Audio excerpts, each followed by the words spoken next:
Perayaan Mati Rasa mengisahkan perjalanan hidup dua saudara, Ian dan Uta Antono, dalam menghadapi kehilangan dan menemukan kembali arti kebersamaan. Cerita ini dimulai di sebuah rumah sederhana keluarga Antono, di mana Ian, anak sulung yang memiliki impian besar untuk menorehkan prestasi di dunia musik bersama bandnya, Midnight Serenade, tumbuh di bawah bayang-bayang ekspektasi tinggi ayahnya, Satya, yang selalu menuntut kesempurnaan dan menjadikan Ian sebagai teladan. Sementara itu, Uta, adik satu-satunya, berhasil mengukir namanya sebagai podcaster muda yang sukses sehingga perhatian dan pujian lebih banyak tertuju padanya. Perbandingan yang terus-menerus itu membuat Ian merasa selalu kalah dan terabaikan, sehingga di malam-malam sepi ia sering termenung sambil memandangi gitar kesayangannya, bertanya-tanya apakah dirinya pernah cukup baik untuk memenuhi harapan keluarga.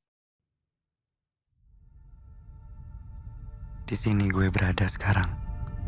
Tenggelam dalam ekspektasi yang gue buat dalam kepala gue sendiri. Harus jadi anak pertama yang kuat. Dek, kamu juga sibuk, tapi kok bisa tuh punya waktu buat keluarga? Semakin hari, beban perbandingan dan ekspektasi mulai menciptakan jurang antara kedua saudara. Suatu ketika, dalam sebuah diskusi keluarga yang memanas, ayah mereka dengan nada keras mengungkapkan kekecewaan terhadap Ian karena kegagalannya membawa bandnya ke panggung yang lebih besar. Kata-kata itu mengiris hati Ian dan semakin menegaskan perasaan tidak dihargai. Ia pun mulai menarik diri, mengubur segala perasaannya hingga mencapai kondisi mati rasa, di mana ia seolah tidak mampu merasakan emosi dengan utuh, baik bahagia maupun sedih. Di sisi lain, Uta, meskipun tampak ceria di depan umum, menyimpan perasaan bersalah karena terlalu larut dalam kesuksesan karir sehingga jarang hadir untuk mendampingi kakaknya yang semakin terpuruk. Kamu kasih contoh yang baik sama orang-orang. Selama ini Papa nggak pernah ngajarin kamu untuk kayak gitu. Selama ini Papa di mana? Papa itu cuma bisa nuntut Ian untuk jadi perfect. Papa nuntut Ian untuk jadi contoh buat Uta. Tapi Papa lupa. Papa nggak pernah ngasih tahu ke Ian gimana caranya, Pak. Kehidupan keluarga Antono kemudian terguncang oleh sebuah tragedi yang datang secara tiba-tiba. Pada suatu pagi yang kelabu, kabar duka menghampiri mereka, kedua orang tua meninggal dunia akibat kecelakaan fatal. Berita tersebut menghancurkan fondasi keluarga yang selama ini rapuh, membuat suasana di rumah berubah drastis menjadi penuh duka dan keheningan. Ian merasa dunianya runtuh dan semakin tenggelam dalam kesendirian, sedangkan Uta harus mengambil peran sebagai penopang keluarga dengan berusaha tampil tegar meskipun hatinya hancur. Kini, kedua saudara itu harus menjalani hari-hari tanpa kehangatan dan bimbingan yang selama ini mereka nikmati, sehingga setiap detik terasa seperti perjuangan berat untuk bertahan. Dalam kegetiran yang mendalam itu, hari demi hari berlalu dengan luka yang belum sembuh. Ian mencoba menyalurkan perasaannya melalui musik, namun lagu-lagu yang ia ciptakan kian dipenuhi nuansa duka dan keputusasaan. Sementara itu, Uta mulai mencari cara untuk menyembuhkan luka batinnya dengan mendengarkan kisah-kisah orang lain dan bertemu teman-teman lama. Di sebuah kafe kecil, Uta bertemu dengan seorang sahabat yang dengan lembut mengingatkannya bahwa keberhasilan sejati tidak hanya diukur dari pencapaian profesional, melainkan juga dari kehangatan hubungan dengan keluarga. Pernyataan itu membuka mata Uta, sehingga ia memberanikan diri mengirim pesan kepada Ian, "Aku tahu kita sedang terluka. Maukah kau bertemu dan berbicara? Aku ingin mendengar ceritamu." Pesan sederhana itu menjadi titik awal bagi proses penyembuhan yang selama ini tertunda. Beberapa hari kemudian, di bawah langit senja yang merona, Uta mengajak Ian untuk bertemu di sebuah taman kota yang sunyi. Di bangku kayu yang menghadap danau kecil yang tenang, kedua saudara itu duduk bersama dalam keheningan yang syarat makna. Dengan suara yang pelan namun penuh kejujuran, Uta meminta maaf karena selama ini terlalu sibuk dengan karir sehingga membuat Ian merasa terabaikan.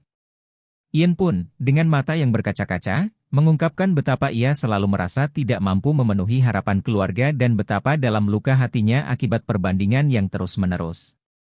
Di tengah percakapan panjang itu, mereka mulai mengenang kembali masa kecil yang penuh canda tawa dan kehangatan keluarga. Kenangan-kenangan itu membawa secercah harapan dan perlahan mengikis kebekuan yang selama ini menyelimuti jiwa mereka. Melalui momen itu, perlahan-lahan Ian mulai menemukan kembali semangatnya melalui musik. Setiap nada yang ia ciptakan kini tidak hanya melantunkan duka, tetapi juga menjadi simbol keberanian untuk bangkit. Ia mulai tampil di acara-acara kecil dan komunitas musik lokal, di mana dukungan dari para penonton membantunya merasakan kembali kehangatan yang pernah hilang. Uta pun berusaha menghubungkan kembali anggota keluarga yang tersisa dengan mengadakan pertemuan kecil, berbagi cerita, dan mengenang masa-masa indah bersama orang tua mereka. Dalam upaya itu, mereka menemukan bahwa cinta dan dukungan keluarga adalah obat yang mampu menyembuhkan luka terdalam sekalipun.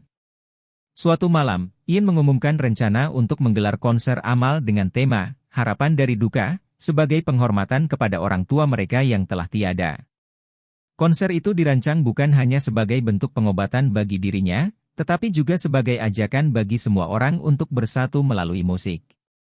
Malam konser pun tiba, dan udara malam dipenuhi oleh alunan melodi yang menggetarkan hati. Di atas panggung, Ian tampil dengan penuh emosi. Setiap lirik lagunya bercerita tentang perjalanan hidupnya yang penuh liku dan duka.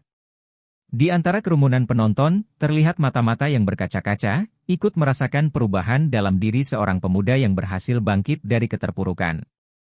Sementara itu, Uta yang duduk di antara keluarga dan sahabat-sahabat dekat merasa bangga dan lega melihat perubahan kakaknya. Ia menyadari bahwa melalui proses saling mendukung dan berbagi cerita, luka lama pun perlahan mulai sembuh, membuka jalan bagi mereka untuk menatap masa depan dengan harapan baru. Setelah konser usai, di balik panggung, kedua saudara itu saling berpelukan hangat dan berbisik, "Kita sudah melalui banyak hal, dan aku merasa kita kini lebih kuat bersama." Ucapan itu menjadi penutup yang menggugah, mengingatkan bahwa meskipun hidup penuh dengan kehilangan dan cobaan, cinta dan kebersamaan adalah kunci untuk mengatasi segala duka. Melalui perjalanan panjang yang penuh emosi, perayaan Mati Rasa menyampaikan pesan mendalam bahwa di balik setiap luka selalu ada harapan yang menunggu untuk ditemukan. Kisah Ian dan Uta mengajarkan bahwa meskipun kehidupan seringkali dipenuhi dengan kehilangan, dengan kejujuran, pengampunan, dan kebersamaan, bahkan jiwa yang sempat mati rasa pun dapat menemukan kembali arti hidupnya. Dari kegelapan duka, mereka belajar untuk bangkit dan menemukan kembali semangat melalui musik serta membangun kembali ikatan keluarga yang hampir hancur. Di malam yang penuh bintang itu, setiap detik menjadi saksi perjalanan penyembuhan, di mana setiap nada, setiap kata, dan setiap pelukan menyiratkan kekuatan untuk melangkah menuju masa depan yang lebih cerah. Dengan penuh harapan dan keberanian, Ian dan Uta melangkah bersama, membawa pesan bahwa dalam setiap perpisahan selalu tersimpan kesempatan untuk menyambung kembali, bahwa di tengah duka sekalipun, kehidupan selalu memberi ruang bagi cinta dan kehangatan yang tak tergantikan. Cerita ini tidak hanya menjadi kisah tentang kehilangan, tetapi juga tentang penemuan kembali diri dan keluarga, sebuah perjalanan yang mengajarkan kita untuk selalu menghargai setiap momen bersama orang-orang tercinta.